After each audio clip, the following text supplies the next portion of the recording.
ఏం చేస్తున్నారా ఇక్కడ ఈ టైంలో? చింతకూర కోస్తున్నాను వదినా. చెంచో లేకపోతే ఏంటదినా, రేపు మన అచ్చరమ్మ అసలు అచ్చరమ్మ అని తెలిసిపోద్ది కదా, అందుకే ఈ ఇల్లు శుభ్రం చేస్తున్నాం. నువ్వేనే అసలైన ఇంటి కోడలంటే? అది ఉంది. ఎందుకు? అదెవరు మేడం? అదే ఆ శాండ్రా. శాండ్రా సంగతి తర్వాత మేడం, ముందు మనక్షరం చూడండి ఎలా ముసుగు తన్ని పడుకుందో.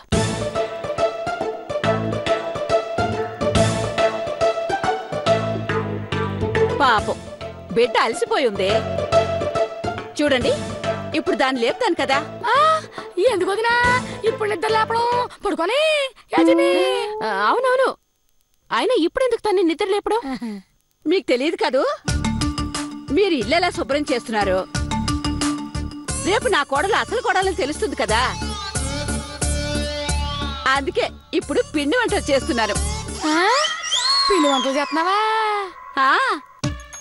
దాన్ని లేపడానికి ఇటు వచ్చాను. లేపడానికి వచ్చావా? అవును. లేపు లేపు లేపు, మంచిది మంచిది మంచిది. కానీ అచ్చరమ్మ లేచినా నీతో రాదు. దానికి అత్త మాట అంటే శాసనం, ఆ తుపాకీ రాణిలా కాదు. ఇది నా మాట జవదాటదు. అవన్నీ నాకు అనవసరం వదినా, ఇప్పుడు మాత్రం అది నీతో రాదు అంతే. చూస్తూ ఉండండి, వస్తూ